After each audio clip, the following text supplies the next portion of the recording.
I'm back at you again, and we're going to talk about these games. And I went 3 for 1 yesterday. I picked the Pacers, they won. I picked the Cavs, they won. I picked the Warriors. Well, excuse me, hold on. Well, I did, though. I picked the Warriors, they won. Right? I picked the Pacers, they won. I picked the Pistons, they won. And wait, hold on, excuse me. I picked the Warriors. I know I got, okay, there it is. Because I know I got a game wrong. Here we go. So I picked the Pacers, I picked the Pistons, I picked the Celtics, and I picked the Clippers. So I got this game wrong. So we'll go from this game downward. The Pacers, they barely won this game. And honestly, Doc Rivers needs to be fired. I don't even know how this man, Doc Rivers, has a job. I mean, this brother, you're in overtime with 35 seconds left, and you got a 7-point lead, and you can't close the game out. He needs to be gone. If he still has a job, we all need to be protesting the NBA, because how can you have a job when you have a 7-point lead in overtime? The game's almost over, and you squandered the lead. That's coaching. Gary Trent has the game of his life. Ball gets passed to him and it goes through his legs. And that's where the ball, the ball chemistry, the ball, all that, what's the word I'm looking for? They have technology in these balls. They can make these balls bounce, move anywhere they want. Anybody that saw this game and saw the pass to Gary Trent, how did that ball go through his legs? We ain't talking about a golf ball, ladies and gentlemen. We talk about basketball. How the hell does that go through your legs? And that brother was dropping points. 33 points. He scored more than Giannis. And you're telling me this brother can't catch an easy pass? That is sad, brothers. Now you got two guys that dropped 30 points or plus, and then everyone else lackluster. And then you have my man Damian Lillard doesn't even play again. So you are down a superstar, and Gary Trent shows out. 7-point lead at halftime, in overtime, and you still lose the game. Doc, you need to go. I'm sick and tired of seeing him on that sideline, looking all mad and serious like he's doing something. He ain't doing nothing but losing games. He has the most 3-1 outs more than any other coach in history. And he thinks that that's a slight. He thinks that's a badge of honor. This brother thinks that, I haven't been getting swept, as if that matters. If you lose in the first round, you lose in the first round. It doesn't matter if you win a game or no games. It's the same thing. The fact that he thinks that's a badge of honor, he better not ever get a job. Oh, so help me, Lord. You look on this side, the Pacers, they play as a team. Look at this, 1, 2, 3, 4, 5, 6 players in double digits, guys. Do you understand? Do you understand how fantastic that is? That means they trust each other. That means they depend on one another. That means they do this with the same heartbeat. I trust this team going forward because they rely upon another. They've been playing with each other for a good solid 3 years now. I like this team going forward. I really do.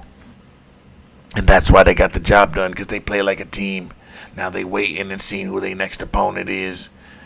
This Pistons game, the more I look at this game, the more I'm just wondering what's up with this Knicks team. Even if the Knicks win this series, they ain't getting past the second round. Not playing like this. Even though they had 5, 6 guys in double digits, they just don't look in cohesion. They just don't look like a team. It just looks like one-on-one basketball. They look like a better version of the Bucks. The only difference is their best player is a miniature-sized superstar. So I just don't know. They got a center. On paper, this team looks crazy good on paper. But when they get on the court, it doesn't all seem to come together.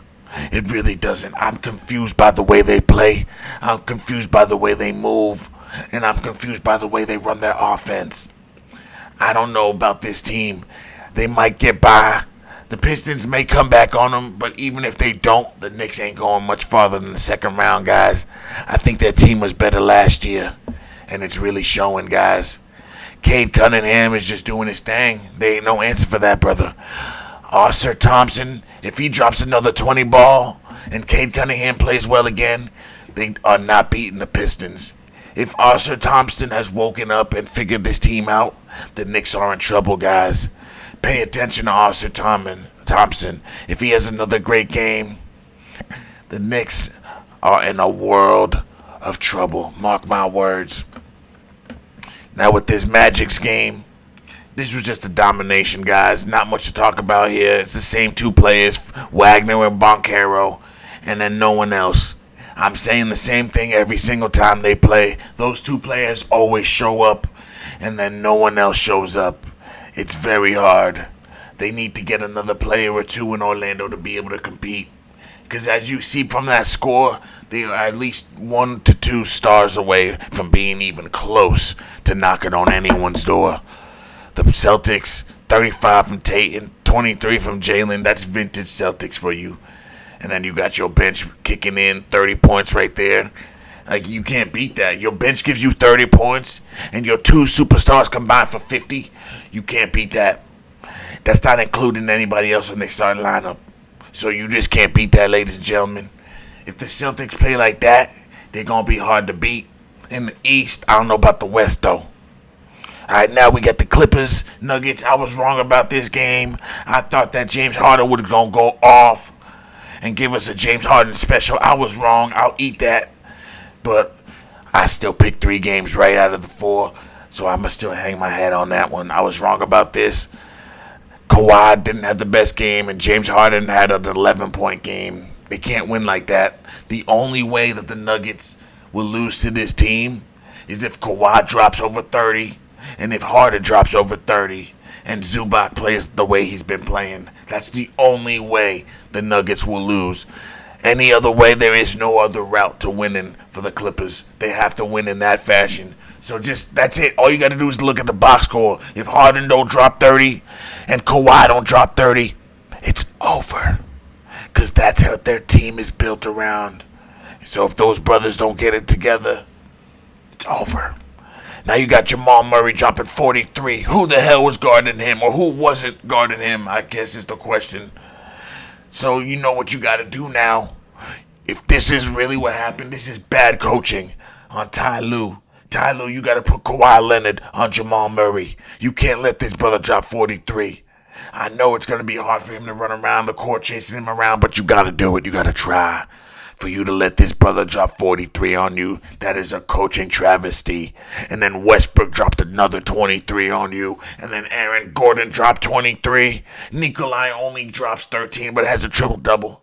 So this is the game you're supposed to win when Nikola Jokic doesn't even give you 20 points as the Nuggets, and the Clippers turn around and give you a stinker.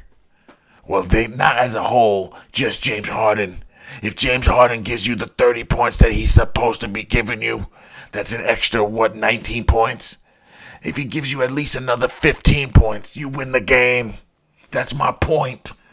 And same with Kawhi, he only gave you 20. If he gives you 30, and James Harden even gives you 20, you win the game. That's my point. They can't expect to coast and win any type of championship or even any series. So if the Nuggets play like this, they're going to win out in this series at least. And if the Clippers play like this again, which I hope to God that they don't for their sake, they're going to lose. So it all depends on Harden and Kawhi Leonard. What are they going to do? Are they going to play defense and play offense? Or are they going to just lay down? That's the question I need you to figure out. And I need them to figure out. But as far as tonight goes, I'm picking the Warriors to finish out this series. I believe they're going back to Golden State. I could be wrong, but I think they are. But either way, if the Warriors are healthy with Jimmy Butler, Steph, and all them, I'm taking the Warriors, boys. And we're going to take the Warriors to the next round. Even if they lose, I still think they got this series in the bag. So I'm picking the Warriors, guys. And now this next game, the Lakers versus the T-Wolves. I'm so torn by this because I love me some Anthony Edwards. Because I love me Michael Jordan, and that's his offspring. I do. I love me some Anthony Edwards. But I also like LeBron. But the problem is, They are not playing like they want to win a championship. LeBron is. Anthony Edwards is. Anthony's in his face, slapping him, pushing him in his ear, in his face. LeBron is just like, get off, man. Get off of me. He looks like he's bothered. You're bothered by someone who's 16 years your junior. And you're over here trying to talk about you're the king. I need to see something from LeBron, guys. I need to. If I don't see it from him, I ain't never picking him in another big game again. I just won't. I think the T-Wolves will win this series. I do think the T-Wolves are winning this series. But I think the Lakers are going to win the night because they have to. That's the only thing. I think the Lakers will win the night in Game 5. And then the T-Wolves will close it out in Game 6. That's how I think it's going to go. Because Anthony Edwards is way too cocky right now. It's almost like he knows what's going to be happening for this series and beyond. It's almost like he knows it's built in for him to win the way he was acting. If I knew I was beating LeBron, I'd be in his face too. I'd be pushing him too. I'd be screaming and hollering in his face too. So just think about that. The Lakers win the night, but I think the T-Wolves are going to win the series, guys. Thanks for watching. Don't forget to like, share, and subscribe.